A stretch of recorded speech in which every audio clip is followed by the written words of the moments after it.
Bento ko lang yung commentarated from commentary. So marami na ngayong may ideya kung anong ibig sabihin ng verse na yan, paano yan i-apply, at gumawa sila ng mga commentaries. In other words, pag binabasa mo ngayon ng scripture, maaaring ang layo mo na dun sa original context. Kasi nagsimula sa mga kasabihan na alam ng matatandang nakakasaulo nito kung kailan dapat sabihin, sa anong mga pagtitipon dapat ungkatin. Pagkatapos nga nasulat ang nasulat, ang layo-layo na ng mga sumulat doon sa sources ng nagsalita nito orally. At dahil nabubulok ang mga pinagsusulatan ng mga materials, pag mabubulok na, i-rewrite, kokopyahin.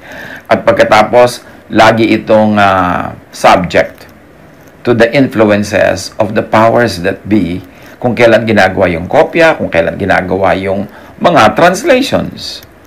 That is one danger. Imagine all the possible mistakes that could contaminate application. Okay, inspired ang original material, but there is no guarantee na inspired ang bawat pagsasalin-salin nito from mouth to mouth. Ang pagsusulat-sulat nito, pagkakopya-kopya, pagkatapos ang pagta-translate into various languages. Yung mga parts na yon, walang guarantee na inspired ang lahat. Kaya doon dapat nag-iingat at dapat nag-aaral. Another possible danger in careless Bible study is blind, indiscriminate application of infallibility, of inerrancy. Yung paniniwala na ang scripture cannot be wrong, that it is always right, that it is inspired, you apply that to the original material. Yung original na nadinig ng propeta mula sa bibig ng Diyos, at yung original na sinabi nila. Pero nung nagpalipat-lipat na yan ng mga labi, mga bibig, kwento-kwento, generation to generation, tapos na-translate pa, you have no guarantee na yan ang lahat ay infallible and inerrant. Yung original material, no problem with that, being treated as inerrant. Ang mga translations, iba-iba pa nga mga translations ngayon. So, kailangan nag-iingat. Therefore, reading, interpreting, and applying text out of context could be dangerous. Sabi ni Jesus sa John 5:39-40, you study the Hebrew Scriptures diligently because you think that in them you have eternal life. These are the very Scriptures that testify about me, yet you refuse to come to me to have eternal life. In other words, yes, basa kayo ng basa, naniniwala kayo, nakakapulutan nyo yan ng aral, sa akin na nga nakaturo yan, pero ako ngayon, ayaw nyo pakinggan, ayaw nyo makinig sa akin. So hindi nyo naintindihan ang binasa nyo. Hindi nyo na i-apply correctly. The dead end in the Hebrew Scriptures point to Jesus the way. Yet, their readers, hearers, and believers reject Jesus as the way. Kaya kung isi-simplify natin sa isang visual illustration, parang yung lahat ng law na yan ay yung mga pader ng templo. Papasok ka pero nakukulong ka lang sa loob. Wala ka mapuntahan. Dead end yung law.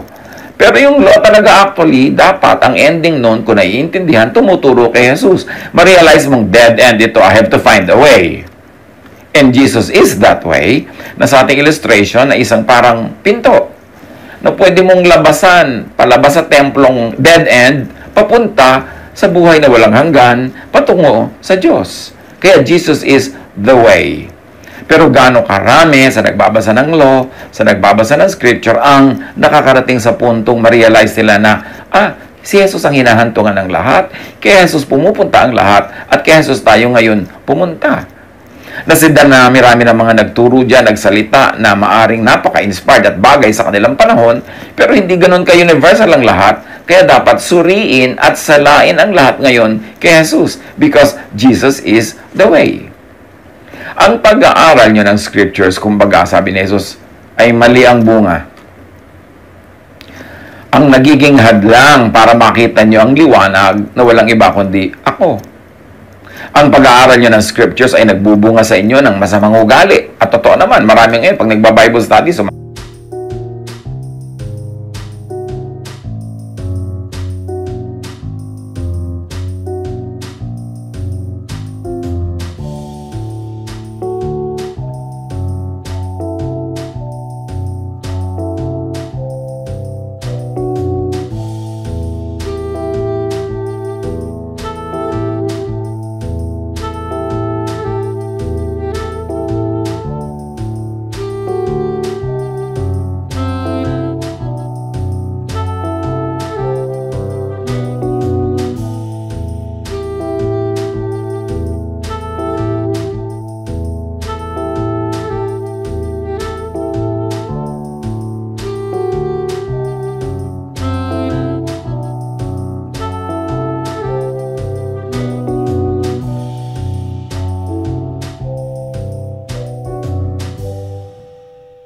masama pa nga ugali. Sumusungit, nagiging judgmental, self-righteous, nagiging mapaghiwalay sa kapwa, etc., etc. So sinasabi ni Jesus, in a manner of saying, ang pag-aaral nyo ng scriptures ay nagbibigay sa inyo ng takot. At yan ang same effect today. Kaaaral ang nagiging focus, matakot, ipinapanakot ang Diyos, ipinapanakot ang scripture. Sabi ni Jesus, ang hanap nyo eternal life, di sa akin kayo pumunta. Kasi obviously, pag binasa nyo yung scripture, pag binasa nyo yung law, sasabihin nyo, paano yan? Saan kami dadaan? Puro dead end ito, imposible masunod lahat. At maisip nyo, aha, si Jesus ang daan. Siya ang kumalag ng mga tali ng law para tayo makawala. But much of reading scripture out of the Jesus context promotes fear. Often misunderstood and misused ang verse na 2 Timothy 3:16. Yung all scripture is God-breathed and is useful for teaching, rebuking, correcting, and training in righteousness. So, i-apply mo ngayon kahit ano na lang. Nakita mo si Noah, pinagawa ng sasakyang pantubig, gawa ka rin kasi all scripture is God-breathed. Nakita mo na sinira ni Gideon yung mga rebulto sa kanyang barangay. So, sisirain mo rin yung rebulto sa barangay mo. Hindi naman ikaw si Gideon, hindi naman ikaw yung inutusan.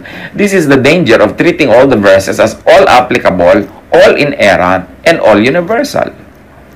Reading, interpretation, and application must also be God-breathed. Hindi lang yung text, pati pagbabasa mo, pag-i-interpret mo at pag-apply, dapat inspired pa rin. Therefore, para makatiyak ka na yan na inspired, dapat Jesus filtered. Dumaan kay Jesus. Because Jesus is the culmination of all the law. Jesus is the way. Jesus is the personification of all the truth about the Father that should be known by people. Galatians 4:4-5. But when the right time came, God sent His Son. God did this so that He could buy the freedom of those who were under the law. So yan ang dahilan kung ba't ipinadala si Jesus, para mapalaya ang mga tao sa bondage to the law. John 1:14, the Word became a human being and lived here with us. From Him, all the kindness and all the truth of God have come down to us. Hindi kasi naipakilala ng tama ang Ama, ang lahat ng kanyang kabutihan. Ang ipakilala lang yung mga strictness, yung mga laws, yung mga parusa na bagay sa panahon nila noon pero hindi laging bagay sa lahat ng tao, sa lahat ng panahon. Kaya ipinadala si Jesus para ituwid ang mga misconceptions of the universality of all those laws. Making verses the be-all and end-all of all things, kahit out of context ang application, kahit disadvantageous and harmful ang application, yun ang isang danger of a careless Bible study. Deuteronomy 5:1-3. Moses called together the people of Israel and said, so let's stop reading there. So sino tinawag ni Moses? The people of Israel. So alam mo na ang sasabihin ni Moses ay para sa people of Israel, hindi para sa iyo. Ikaw ba yun? Para sa kanila noon, hindi yun para ngayon. Mali naman na isipin mong lahat ng nangyari at sinabi nun ay para sa lahat ng tao, sa lahat ng lugar, sa lahat ng sitwasyon. Yun ang danger ng taking scripture out of context. So Moses called together the people of Israel and said, today I am telling you the laws and teachings that you, sino? The people of Israel must follow. The Lord our God made an agreement with our nation at Mount Sinai. Saang nation? Sa nation of Israel. Sa nation of the Philippines ba? Hindi. Sa nation of Korea ba? Hindi. That agreement wasn't only with our ancestors, but with us who are here today. So alam mo na yung sinasabi ni Moses para sa mga Israelites na nandun at natitipon sa oras na yun. So again, itatanong ko sa sarili mo, ikaw ba ang kausap? Kasali, kasama, sangkot ka ba sa usapan? Sa context nila, sila lang doon at noon ang kausap. Bakit?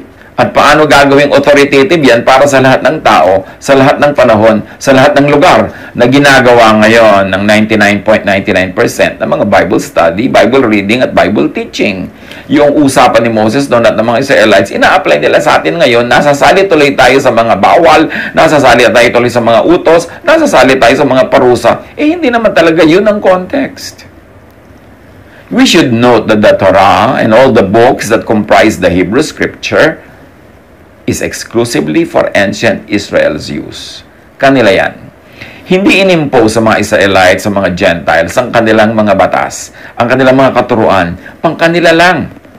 Kaya lang sa history, in the development of Christianity, bigla nilang inadopt, inangkin, at inari yung Hebrew Scriptures bilang kasali na rin sa Christian Scriptures. Ang tanong, dapat ba talaga ganon?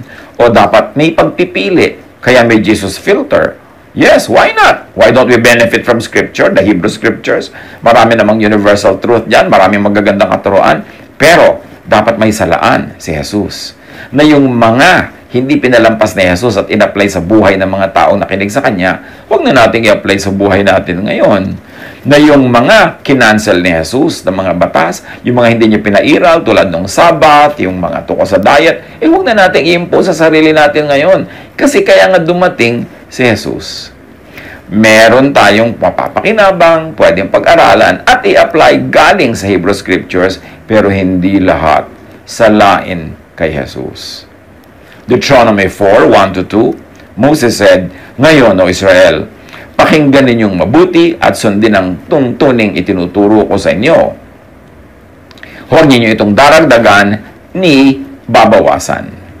According to one scholarly researcher and translator of Scripture, sabi niya, these passages clearly show the very limited application of the laws and teachings of Yahweh.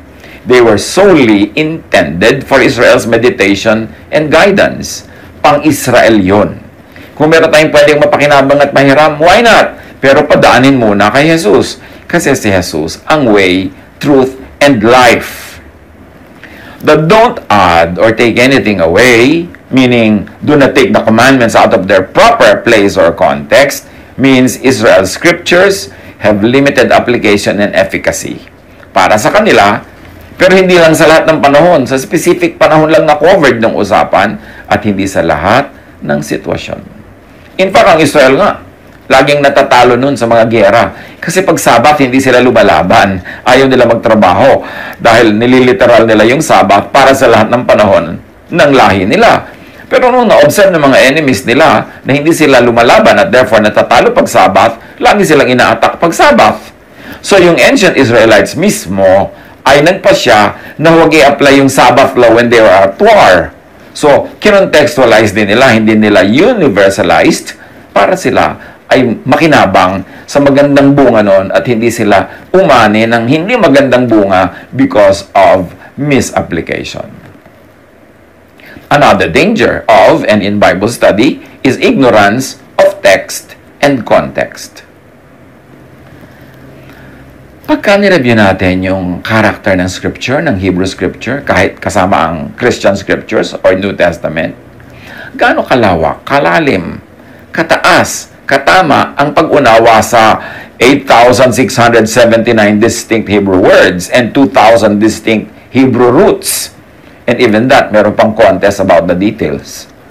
Gaano nating naiintindihan ang 783,137 New Testament 16th century English words sa King James Version?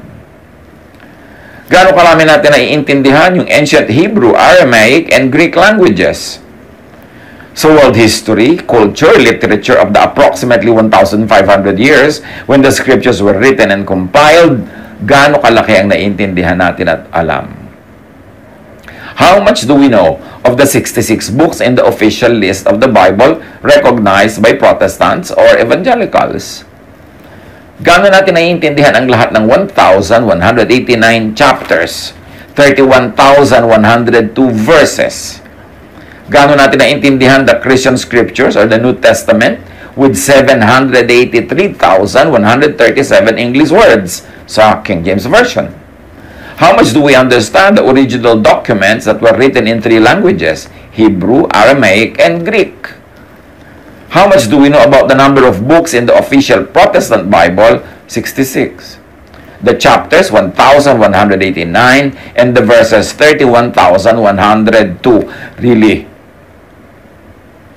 gaano kalaki ang naiintindihan natin at alam sa Bible para ituro ito, i-impose, kahit disadvantageous, kahit masakit ang bunga, kahit mahirap, kahit nakakapagpabigat ng buhay, dapat nating reviewin.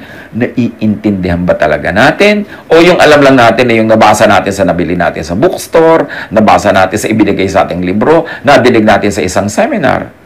Yung mga iba nag-aral, okay, nag-aral, 2 linggong seminar, teacher na talaga. Kahit pa nga 2 taon na course, teacher na talaga. Kahit 4 na taon, kahit na may bachelor's degree, master's degree, at mga doctorates, talaga, how much do we know? Kasi pag naging doctor ka of scripture, it means nag-aral ka ng 2 taon, ng 3 verses lang, wala ka nang ginawang pag-aralan, kundi yun lang. So, ang lalim-lalim ng pag-unawa mo sa verse na yun, pero habang lumalalim ka doon, ang dami ng verses na ni hindi mo nahipo, ni hindi mo napag-aralan, kasi naubos sa pagdadalubhasa sa 1 o 2 verses. So, paano mo talaga ituturo with authority?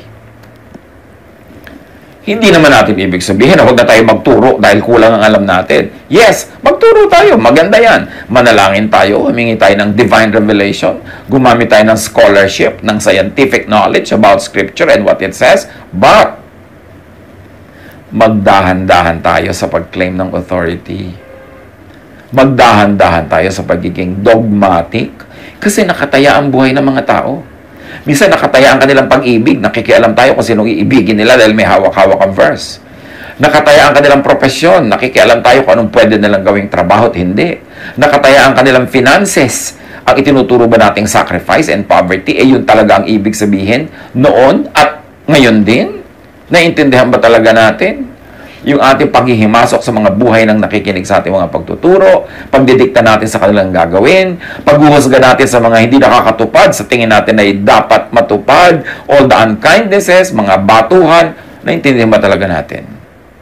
Mag-aral, yes, pero dapat ang pag-aaral, ang maging bunga sa atin ay kabaitan, pag-ibig, katapatan, pagmamahalan, hindi yung paghihiwalay, pagbabatuhan, pagkakagalit. Kasi, ano naman ang malay mo kung mali pala yung reading mo? Ngayon, halimbawa, mali ang reading mo, ang naituro mo, love, forgiveness, kindness. Don't tell me na papagalitan ka ng Diyos dahil masyado kang kind, masyado kang forgiving, masyado kang loving. So, kung magkakamali tayo, let's err on the side of love, err on the side of kindness, of grace and goodness, because that is the side of Jesus. Huwag tayong mawala ng loob o panghinaan ng loob sa pagtuturo kung biglang, ay, kulang pala ang credentials natin, kulang pala ang ating scholarship.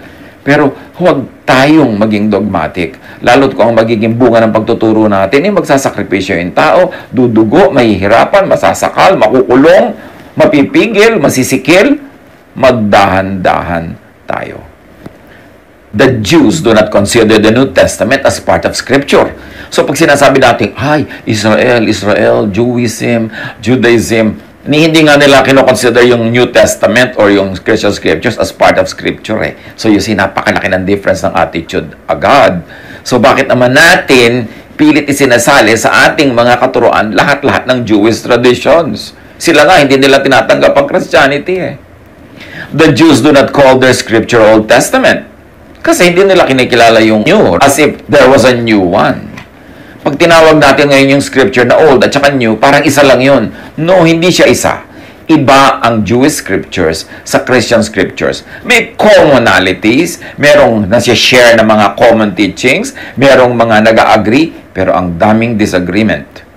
Now, to call the Jewish scriptures Old Testament and to call the Christian scriptures New Testament, meron yan na meron yang trick. Meron niyang konting deception na parang yan ay iisa lang, old and new lang parts. No, magkaiba. Kaya hindi tinatanggap ng Jews ang tinatawag nating New Testament o Christian Scriptures. So, sa pag-i-implement ng mga Jewish teachings, ng teachings ng Hebrew Scriptures, doon lalong mag-ingat. Kasi dapat salain na kay Jesus. At pag hindi papasa kay Jesus yung teaching ng Jewish scriptures, ng Old Testament, hindi na tayo dapat obligado na i-applyan sa ating buhay. At, caution din, kahit sa New Testament, maraming teachings na Jewish. Kasi maraming old-fashioned Jewish people na naging Christian noong 1st century up to the 3rd century. At pilit nilang iginigiit yung dating mga Jewish traditions ipasok sa Christian teachings. At maraming hidwaan yan, yung si James and Paul, si Peter and Paul, yung mga, kahit sa New Testament, sa Book of Acts, aaway-away sila dyan, kung anong gagawin nila sa Jewish teachings. At kahit sa Revelation, makikita mo yung thrust ng buong theology ng Revelation, pro-Jewish na naman. Ibinabalik na naman niya ang lahat ng mga loyalty ng mga believers into the Jewish traditions. So, kitang-kita yung pagbibigay na naman ng luwalhati sa ancient Israel, sa system, sa mga parusa, sa mga laws. Ang linaw niya sa Revelation. So, dapat re-reviewin mo yung Revelation, palampasin mo rin yun kay Jesus. I-filter mo rin kay Jesus, kahit nasa New Testament na siya. At lahat ng mga letters, mga epistles sa New Testament, salain pa rin kay Jesus. Kasi marami pa rin diyang teaching na hindi papasa sa teaching ni Jesus. Yung mga sobrang culturally attuned only to the Jewish traditions, yung mga napaka-unkind to women, to minorities, dapat lahat yan salain. Kaya dumating si Jesus to set us free from the law. Pero even in the Christian church, nag-backslide, nagbalikan yung maraming laws. That's why Jesus is the measure of all things. Jesus is the Son of God.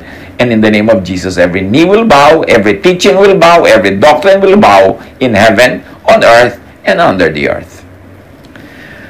The Bible informs the tradition of three major world religions: Christianity, Judaism, and Islam. Especially the Old Testament, so-called. So, kita nyo, ang daming pagkakaiba niyan, ng Christianity, ng Judaism at Islam, pero lahat nagro-root sa Jewish scriptures. Kaya lalong mahalagang maintindihan yung cultural, historical values ng mga katuruan doon at masala ang lahat kay Jesus bago lulunin buo at i-apply blindly. The Bible, a library of literature full of allegories, symbolisms, time and place specific and culture specific flavors, could only be correctly understood in context. Mahalaga maintindihan ang history, culture, literature, even the psychology, the psychiatry of all the historical periods covered by Scripture. How could any scholar, any so-called theologian, how could anyone correctly, fully, and inerrantly understand and teach them? This is not to discourage us from teaching and learning, but it's only a caution not to be dogmatic, especially if the application is unkind. How could anyone be dogmatic? How could any preacher, any teacher be dogmatic? Pag inisip mo kung gaano karaming verses ang dapat alam mo by heart, dapat memoryado mo, dapat understood mo ang context ng history, ng culture, ng literature. Gaano karami sa atin ang may ganong kaalaman para maging authoritative sa pagtuturo. 1 Corinthians 13:9 and 13, sabi ni Paul mismo, "For our knowledge is imperfect, and our prophecy is imperfect." So faith, hope, love abide, these three, sabi niya, but the greatest of these is love.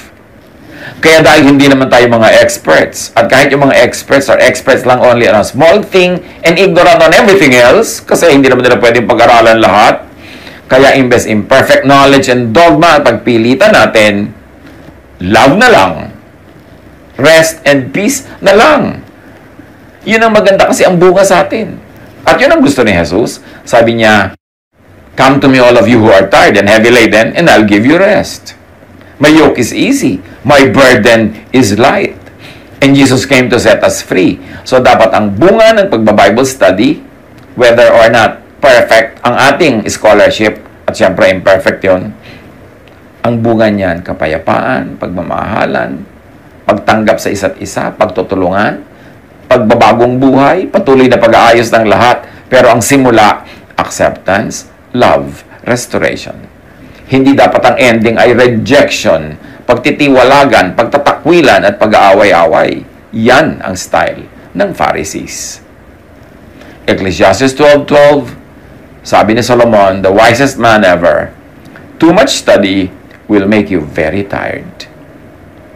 And this is what happens sa aral ng mga scriptures na talaga namang nakakapagod isipin. Kaya pag may 10 theologians ka pinakinggan, 10 iba-ibang turo yan. Pag may 10 preachers, iba-ibang interpretation yan. Hilong-talilong at litong-lito ang nag-aaral. Again, caution against dogmatism. Dapat tentative. At kung magkakamali, err on the side of love rather on the side of anger, hatred, and rejection.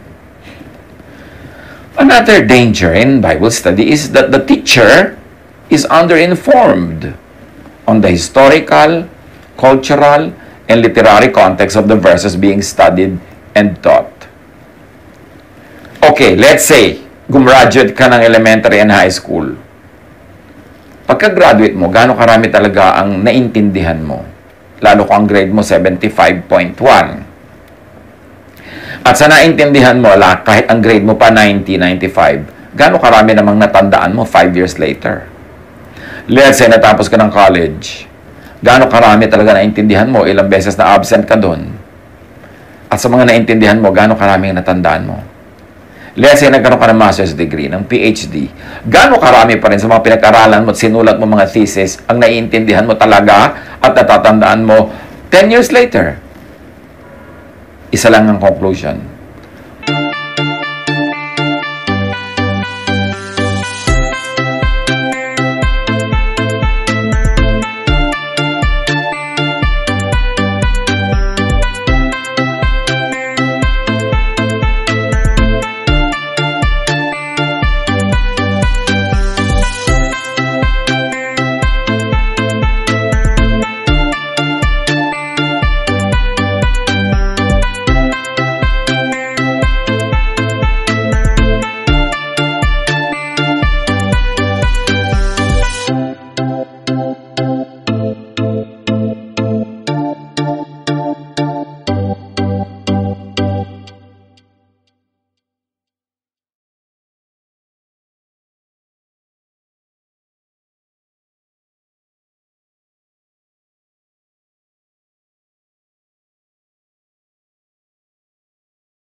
Our knowledge is imperfect.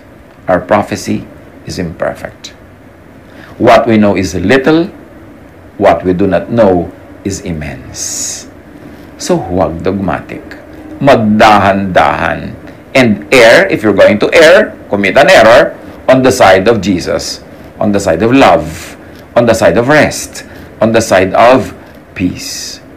1 Corinthians 11:13-15, kayo na ang humatol. Ito isang example, ha. Angkop ba sa isang babae ang makitang nananalangin ng walang talokbong sa ulo? Hindi ba't kalikasan na rin ang nagtuturo sa inyo na kahiya-hiya sa isang lalaki ang magpahaba ng buhok? Ngunit karangalan naman ito ng babae. So this is Pauline. Sabi niya, sapagkat ibinigay sa kanya ang buhok bilang pantakip sa kanyang ulo. In other words, this teaching is uniquely Pauline. Hindi ito binanggit ni Jesus. Bakit ito binabanggit ni Paul? Hindi natin alam kung ano ang context sa Corinth na kailangan niyang idiin ito. Of course, many scholars believe that because prostitutes in Corinth cut their hair short to advertise their trade. And maraming former prostitutes nasa church na short pa rin ang hair, napagkakamalang prostitute, or worse, prostitute pa rin. Kaya tinuturo ni Jesus yung pagpapahaba ng buhok. Pero Corinth ang kausap niya, hindi naman lahat ng church sa buong mundo, sa lahat ng panahon, sa lahat ng culture. Again, contextualization is important. Hindi ko man nakita mo na verse doon, i-apply mo sa lahat ng tao. This is the danger that the teacher is ignoring context. Napulot niya sa Bible na sinulat thousands of years ago para sa specific people, specific need and use, tapos i-apply niya ngayon kahit oppressive, kahit nakakadugo, kahit nakakasugat. Exodus 24, verse 3, halimbawa, Lahat ng inutos ni Yahweh ay sinabi ni Moises sa mga Israelita. Ang mga ito na may sabay-sabay na sumagot, lahat ng inuutos ni Yahweh ay susundin namin. O sila yon. Kasali ka ba doon? Lahat ba talaga ng utos sa Leviticus i-apply mo sa buhay mo ngayon? Kasali ka ba sa usapan? Israelita ka ba na nabuhay noong unang panahon? O ang pag-tuturo natin at pag-apply ng Bible ngayon ay magiging dahilan ng sobrang needless hirap, sobrang needless na pagkakaaway-away, mga pagsasakripisyo at paghuhusga sa isa't isa. Pagkakawatak-watak ng mga pamilya at mga magkakaibigan. Tama ba yun? Of course, another danger in a Bible study is the agenda of theology of the teacher. Because the teacher has a sectarian theology and application. May nagsugo dyan sa teacher na yan. Isang church, isang school, isang grupo, at meron silang specific interpretation, may specific mission, at may specific agenda. Gagamitin ngayon yung Bible study to win converts, not only to believing in God, but also to becoming members of their group and to becoming warriors in their many wars with other religious groups. Acts 15:1. May dumating doon na ilang tao mula sa Judea at nagturo sa mga kapatid. Kapag hindi kayo nagpatuloy ayon sa kaugaliang itinuturo ni Moises, hindi kayo maliligtas. O, kita nyo yun? Ang aga-aga pa lang, nandun pa yung mga disciples, buhay pa silang lahat, may nagtuturo na within the Christian communities na kailangan magpatuloy according to the law of Moses. At eto hindi ka na maliligtas pagka hindi ka tuli. Pag in-apply mo yan ngayon, gano'ng karaming dapat mong tuliin among the people in the West na hindi naman mga Pilipinong hindi nagpapatuli. O di hindi sila ligtas kasi hindi sila tuli. Ganon ang danger pag in-apply mo yung verses na hindi mo sinasala kay Jesus at hindi mo sinasala sa context ng kultura. Another danger is promotion of one's group over others. At ganyan ang nangyayari ngayon. Yes, I love my group but I hate the others. There is love in our group, but there's warfare with the other groups of also people na who believe in Jesus. Acts 15:5.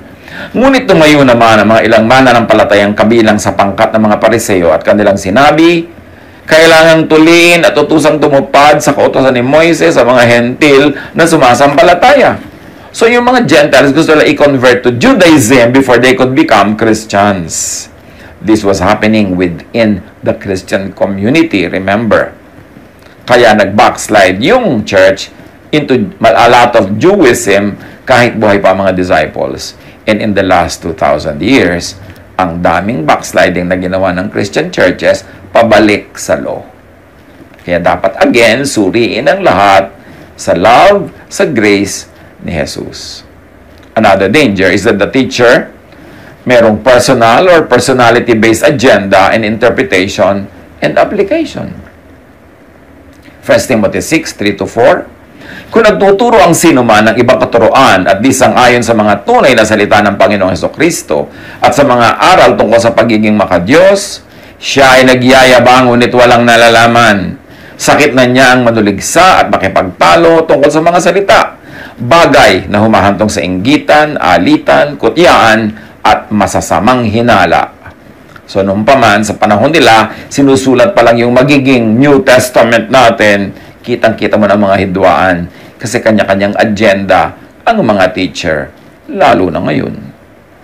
Another danger in the Bible studies, religious cultural colonization or personal imposition of and by the teacher. Kita nyo, nung dumating ang American brand of Christianity sa Pilipinas, hindi lang Christianity ang tinanggap ng mga naging protestante at mga naging evangelicals, tinanggap din nila ang Americanism. Nung dumating ang Catholic brand of Christianity sa Pilipinas, hindi lang tinanggap ng mga tao si Jesus, tinanggap din nila ang Spanish brand of Christianity. So, pwedeng sa pagdadala sa atin ng mga salita mula sa Scripture, kakambal kasama sa packaging yung culture, yung beliefs, yung lifestyle ng missionary, ng teacher. Doon tayo mag-ingat. Kasi kung hindi mo siya kakamukha sa culture, hindi mo siya kakamukha sa history, maaaring maging yung style lang niya ang i-impose sa'yo, masikil yung sarili mong kultura, sarili mong pagkatao, sarili mong mga kaugalian, hindi ka mag-enjoy or baka mag-suffer ka pa sa pagsunod sa mga katuruan na yan. Kaya nga tayo ay nagturo ng cultural redemption. Yung bang Pilipino ka, di Pilipino ang tugtog, tradition mo ang gamitin mo sa pag-aaral, pagtuturo at pag-appreciate ng mga katuruan ni Jesus, pero hindi mo kailangang kopyahin yung kultura ng missionary. Hindi mo kailangang kopyahin yung kultura ng bansa na pinanggalingan ng binasa mong libro. Dapat meron kang filters. May salaan ka. The Jesus filter for doctrine and the cultural filter for the cultural and material aspects of the faith. Hindi kailangan maging 16th century English ang pagbabasa mo ng Bible lang dahil yun ang hawak ng misyonaring dumating. Pwede mong basahin yan sa kanyang mga translations. Sa Bicolano, sa Hiligaynon, sa Tagalog, sa Waray. Kasi yung spirit na mahalaga, hindi yung language. So, may cultural redemption at may Jesus filter na itinuturo natin noong panahon ng Hapon. Talagang wala na tayong ginawa, nagkamalat-malat na tayo katuturo niyan. Kasi mahalaga yan sa responsible understanding of Scripture and responsible teaching of it. Galatians 1:6-7. Nagtataka ako kung bakit kay dali ninyong tumalikod sa Diyos na tumawag sa inyo sa pamamagitan ng kagandahang loob ni Kristo. May mga nanggugulo sa inyo at nagsisikap na baguhin ang magandang balita ni Kristo. Galatians yan, sinulat ni Paul. Kasi yung mga tinuruan niya na maniwala kay kayanan ni Jesus sa mga tao sa law, biglang may mga dumating na teachers ng law, mga Christians na Jewish ang kanilang orientation at pinipilit nila ang mga taong bumalik sa law, kaya galit na galit si Paul. Hanggang ngayon, marami pang ganyan. Ginagawa nila uling Jewish ang mga Christian. Pag nag-fellowship ang Jew at Christian, yung Christian nagiging Jewish, yung Jew hindi nagiging Christian. Obserbahan nyo yan. Another danger of Bible study is dogmatism of the teacher and the institution. Yung sinabi nila, yun na yun. Wala nang ibang pwedeng sabihin, wala nang ibang pwedeng tama, yung kanila na lang. At yung mga followers nila, ito ang motto, God said it, I believe it, that settles it. Pero ang ibig sabihin nila doon ng God, yung scripture o yung verses na maaaring ang translation nun ay hindi inspired, maaaring ang interpretation nun ay hindi inspired, ang application ay hindi inspired, pero nandun lang yung text, buong kabulagan na nilang lululunin without review. Sabi niya, God said it, I believe it, that settles it. Ibig sabihin, wala nang usapan, wala nang pag-aaral, basta kailangan sundin. Truth should never be afraid of examination, of scrutiny, because the light will always be light, kahit anong darkness ang itapon mo dyan. Yung natatakot na they will not pass the scrutiny, yun ang nagpipilit na, basta, wala nang usapan. Kasi alam nila na may weakness ang argument. Acts 15:1-2. May dumating doon na ilang tao mula sa Judea at nagturo sa mga kapatid, kapag hindi kayo nagpatuli ayon sa kaugaliang itinuturo ni Moises, hindi kayo maliligtas. O ilang beses na natin kinotang scripture na ito. Kasi ang linaw na panahon pa lang nila, ibinabalik na nila si Moses. Mahigpit itong tinutulan ni na Pablo at Bernabe at naging mainita ng kanilang pagtatalo. You see, noon pa nag-aaway-aaway na sila tungkol dyan. So ngayon dapat clear sa atin, Jewism yata ipinapasok mo. Well, it belongs to the Jews. It's good for them. We will not argue with that. Pero kailangan mong ipasok yan sa Christianity. Yun ang dapat pag-aralan. 1 Corinthians 1:12. Ito ang tinutukoy ko. May nagsasabing, kay Pablo ako. May nagsasabi namang, ako kay Apollos. May iba pa rin nagsasabi, kay Pedro, ako. At may iba namang nagsasabi, ako ay kay Kristo. So, nung pa man, kanya-kanya na sila sinusundan. Kanya-kanya na sila ng interpretation, kanya-kanya sila ng mga kasektahan na hanggang ngayon, minana natin, kaya watak-watak ang katawan ni Jesus.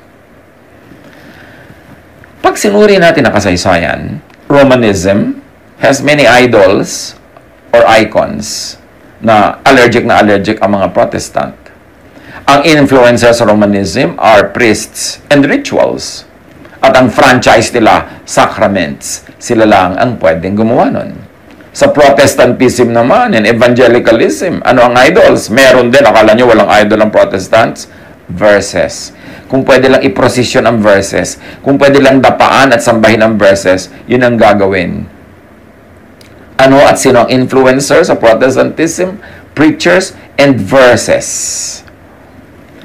Kaya mas hiwa-hiwala yung mga Protestantism at saka ang mga evangelicals. Kasi kung gaano karami preacher, ganon karami ang shades of meaning, ganon karami ang mga sekta at grupo-grupo. Hindi unusual na for the same group na maghiwa-hiwalay, maging 4, 5 sila over the times. Kasi iba-iba ng pagbabasa ang kanila mga teachers. Ano ang franchise ng Protestantism? Hermeneutics and theology. Yun lang mga aral, mga bihasa, mga experts nila ang pwedeng mag-interpret niyan. So you see, paulit-ulit lang ang kasaysayan. Mula nung panahon ng mga propeta sa Old Testament na itinatakwil ni Yahweh, sabi niya, hindi ko kayo propeta, iniimbento nyo teaching nyo. Hanggang mga Pharisees na itinatakwil ni Jesus, sinasabi niya, ako, iniimbento nyo mga teaching nyo, hindi yan ang teaching ng Diyos. Hanggang ngayon, takwilan ng mga teachers at mga preachers kasi kani-kanila sila ng reading.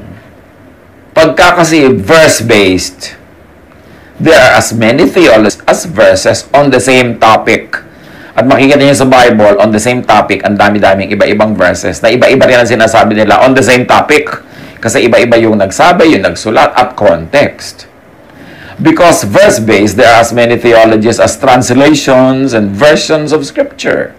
Of theological schools and theologians, there are as many theologies as sects o mga sekta, and as many preachers. Kaya ang gulo. Ang mahalaga, mga kapatid. Huwag tayong ma-discourage mag-aral. Lalo tayong mag-aral. Pero manalangin. Magnilay-nilay. Mag-aral ang mabuti. Mag-isip. Manuri. Use the Jesus filter of love and peace. Lahat ng katuruan sa Jewish scriptures called by Christians the Old Testament, although the Jewish scriptures and the Old Testament are not one-to-one, hindi siya exact ng laman, magkaiba rin, manuri, salain sa Jesusness. Ang master natin si Jesus at katuruan ni Jesus para maihambing natin, maitumbas, masala sa turo ni Jesus ang lahat ng turo sa Hebrew scriptures at turo sa Christian scriptures called New Testament. Sa New Testament man, maraming Jewish teachings sa sumingit. Kaya kailangan salain pa rin kay Jesus. Anong gagawin natin?